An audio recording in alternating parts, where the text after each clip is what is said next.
E o adolescente, ele ainda não tem o córtex pré-frontal totalmente formado. Ele ainda está em desenvolvimento. Então, tem uma série de questões aí nisso que a gente fica com um controle inibitório mais baixo, a gente fica, assim, mais acessível, os pares são muito importantes, os pais nem tanto, e aí todo mundo faz, e a chance de você fazer é maior também. Porque é isso, né? Quando a gente se torna adulto, você não liga de falar não. Fala, não quero, obrigado. E também se a pessoa falar, não vou ser seu amigo, você fala, tá. Tipo, beleza, azar o seu. Sim. Não quer ser meu amigo, você que perde com isso, né? Sim. Eu não vou me forçar a fazer mas quando você é adolescente, isso é muito importante, né? Então, eles têm até estudos mostrando que enquanto o adulto, quando ele vai ser persuadido por um outro adulto, isso tende a irritar um pouco o adulto. E o adolescente, ele acessa áreas do cérebro de recompensa. Então, colocaram um adulto e um adolescente para jogar videogame, e aí, durante o jogo, um outro adolescente falava no ouvido do adolescente, vai, acelera. E com isso, o adolescente começava a ter aquele comportamento assim de área de recompensa. Enquanto pro adulto, ele ficava, tipo, injuriado. Que saco, mas esse cara mandando aqui, o que eu tenho que fazer? Tipo, é muito louco isso, porque o adulto vai justamente contra, né? Se alguém ficar, tipo, te insistindo em algum negócio, o jeito de você usar a persuasão com o adulto é muito diferente, né? Você não pode chegar, tipo, a pessoa tem que fazer achando que ela quis. E a não recompensa que não pode você estar tão clara assim, né? Tipo assim, porque qualquer coisa que chegarem pra você e falar, faz não sei o que, você fala, eu vou fazer não. Faça o contrário. Não vou fazer. E não importa. Agora, se a pessoa vai com um jeitinho, não sei o que, pro adolescente não. Esse jeito assim, usa aí. Você não vai ficar com, você é gay? Né? Tipo assim, pra pessoa que pro adulto falaria, não, tipo, mas também não vou. Né? Eu acho que você é gay, tá, pode achar. Mas pro adolescente isso pega Afere muito. no ego, né? Afeta, não sei se ainda afeta os adultos, vocês ficam feridos? Não, nossa. Beleza, amigão. Eu sou gay, então, tá bom? Não, mas adolescente pega demais. Pega. E por isso que fica, né? E por isso que sai muita besteira, assim. Mas é porque o adolescente não tem repertório, talvez? Ou então, tá imaturo mesmo, não tá com a cabeça formada? Eles estão imaturos, eles não têm mesmo o córtex, que é essa parte do nosso cérebro que vai fazer com que a gente tenha um pouco mais de discernimento, planejamento. Então, toda coisa que é mais difícil quando a gente fala de comportamento humano é feita pelo córtex. Então, por exemplo, você vai vamos lá, a gente tá num parque de diversão com algumas crianças. As crianças, quando elas começarem a sentir fome, elas vão espernear, falar, tô com fome, quero comer, e fica, tipo, fazendo... O adulto sente aquilo, mas ele tende a conseguir reprimir. Então, muito dificilmente você vai ver um adulto chorando, esperneando, porque ele tá com fome. Porque ele entende que ele tá caminhando para o restaurante, que ele tá chegando, que daqui a pouco ele vai comer e ok, ele tá ali totalmente frustrado, mas ele vai segurar aquele sentimento. A criança vai exacerbar aquilo.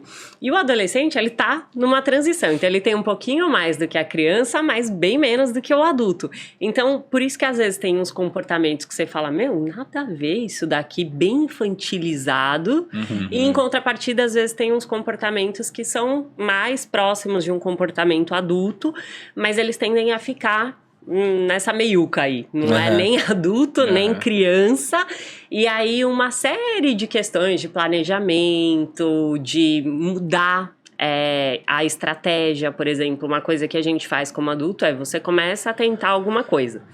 Você vai percebendo que não é o caminho, você muda de estratégia. O adolescente tende a perseverar em coisas que não dão certo.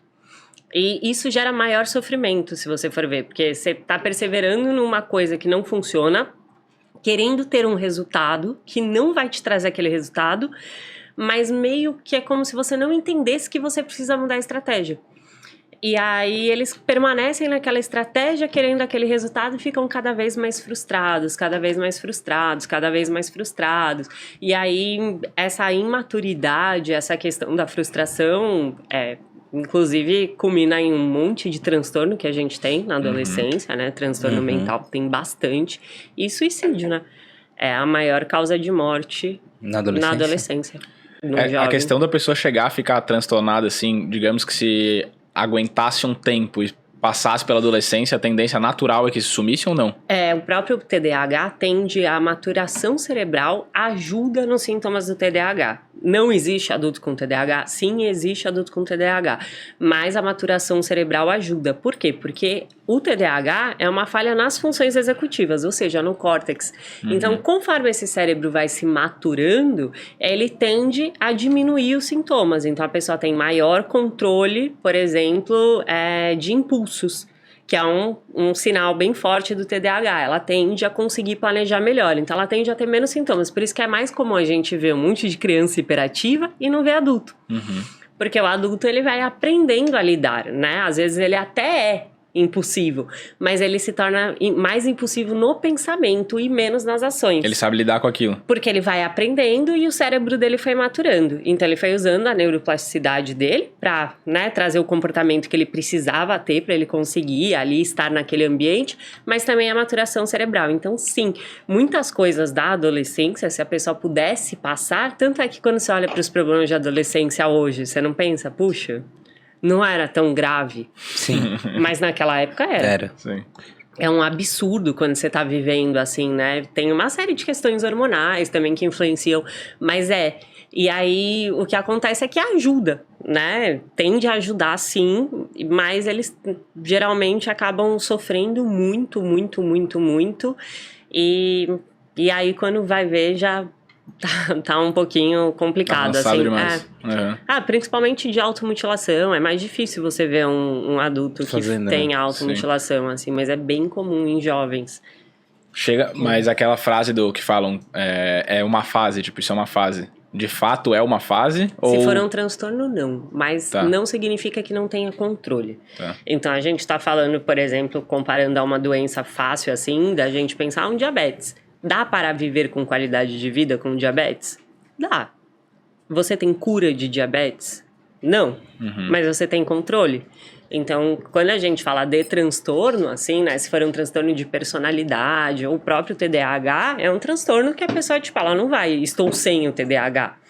Mas ela consegue ter controle e ter qualidade de vida, que eu acho que isso que é o que importa. Então, sim, ela vai conseguir ficar bem. E a mesma coisa para borderline, para narcisista, para todos esses transtornos de personalidade que a gente escuta tanto falar, a própria psicopatia, tudo tem tratamento, esquizofrenia e tudo mais. Então, você consegue controlar aquilo, mas você não vai ter uma cura como você teria, por exemplo, de uma depressão, de uma ansiedade, que aí sim, você consegue ter uma remissão.